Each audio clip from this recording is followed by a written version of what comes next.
Hello everyone. Last chapter में हमने देखा origin and evolution of the earth. इस चैप्टर में हम देखेंगे इंटीरियर ऑफ द अर्थ। अभी हमने लास्ट चैप्टर पढ़ा, उसमें हमने देखा था कि इवोल्यूशन ऑफ लिथोस्फीयर कैसे हुआ था।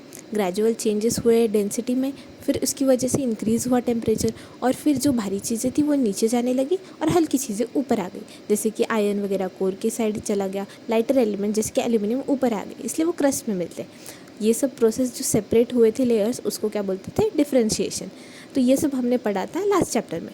अभी देखते हैं इस अर्थ के अंदर अंदर एक्चुअल में होता क्या है।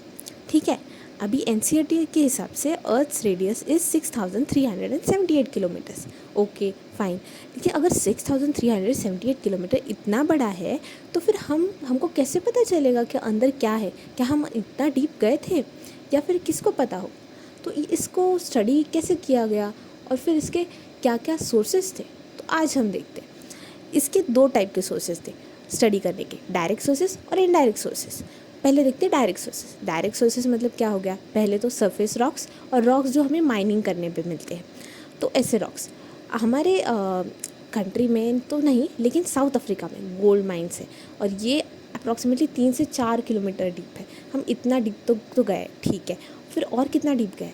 एक्चुअली ये दो इम्पॉर्टेंट प्रोजेक्ट्स हैं, इन्हें बस देखना है। डीप ओशन ड्रिलिंग प्रोजेक्ट और second integrated ocean drilling project. ये दो प्रोजेक्ट्स हमने किए थे ताकि हम अर्थ के इंटीरियर के बारे में और जान सकें और देख सकें कितना डीप तक जा सकते हैं। और हमने देखा कि डीपेस्ट ड्रिल जो कोला में है आर्कटिक ओशन की, ये ना 12 किलोमीटर डीप थे। इसके आगे नहीं गए हम लोग, क्योंकि इसके अंदर जब जाते हैं ना तो टेम्परेचर बहुत ज़्यादा गर्म हो जाता है, बहुत हॉट, और इसके आगे हम नहीं जा सकते। तो फिर बाकी की स्टडी हमने कैसे की, देखते हैं। सेकेंड डायरेक्ट सोर्स है अपना वॉल्केनिक इरप्शन। अरे हाँ, वॉल्केनिक इरप्शंस, इसमें क्या होता है? अंदर का जो मोल्टन मटेरियल होता है, मेल्टेड चीज़ें आती है बाहर, इसको क्या बोलते हैं? मोल्टन मटेरियल को मैग्मा। ये सरफेस पे आ जाता है, बाहर फेंका जाता है।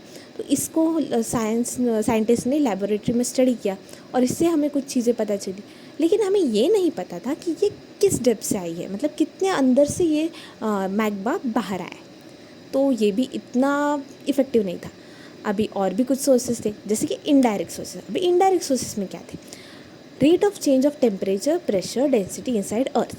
अभी हमें इतना पता है कि टूवर्ड्स इंटीरियर हम जाते जाते टेम्परेचर और प्रेशर बढ़ते जाता है, डेंसिटी भी बढ़ते जाती है। हमें अर्थ की टोटल थिकनेस पता है।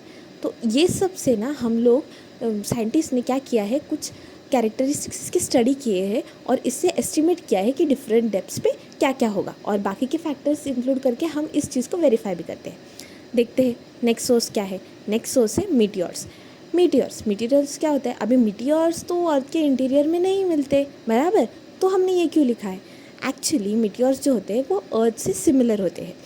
ये ना एक सॉलिड बॉडीज़ होती है जो कि डेवलप होती है उसी मटेरियल से डेवलप हुई है जिससे अर्थ, मतलब हमारा अर्थ और ये मीटियोर्स, ये सब ना एक ही मटेरियल के बने हैं।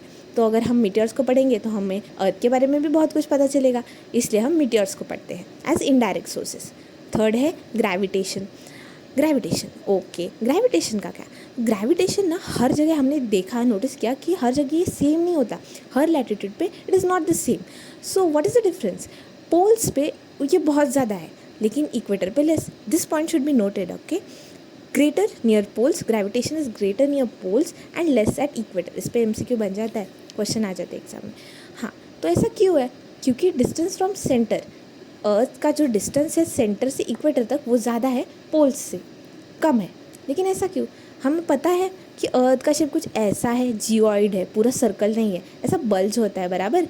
तो ना सेंटर से इक्वेटर पे ना यहाँ का डिस्टेंस ज़्यादा है और यहाँ का कम है। तो कम डिस्टेंस है तो ज़्यादा फोर्स लगेगा, इसलिए ग्रेविटेशन की वैल्यू यहाँ पे ज़्यादा होती है पोल्स पे। यहाँ पे ज़्यादा डिस्टेंस है तो फोर्स थोड़ा कम लगेगा, तो ग्रेविटेशन यहाँ पे कम होता है। तो ग्रेविटेशन कहाँ पे ज़्यादा होता है? पोल्स पे ज़्यादा। और कहाँ पे कम होता है? यहाँ पे कम होता है, अपने इक्वेटर पे कम होता है, ठीक है।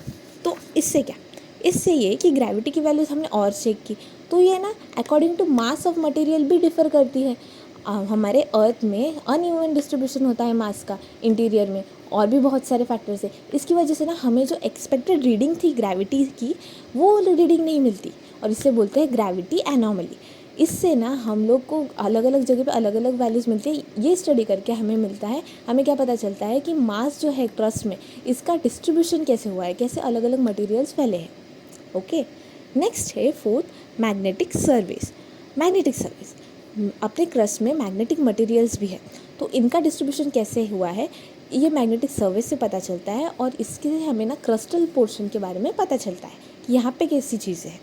फिर फिफ्थ आता है अपना सीस्मिक एक्टिविटी। सीस्मिक एक्टिविटी मतलब अर्थक्वेक्स एंड ऑल। अभी अर्थक्वेक्स थोड़ा बड़ा टॉपिक है, तो हम इसे नेक्स्ट वीडियो में कवर करेंगे। Thank you.